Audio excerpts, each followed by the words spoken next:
हजुर हजुर हजुर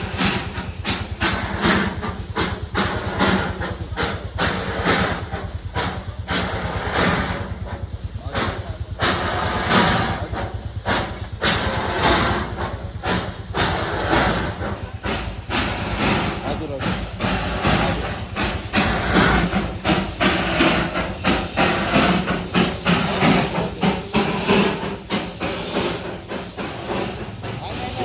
यताउति गर्नु भएन नि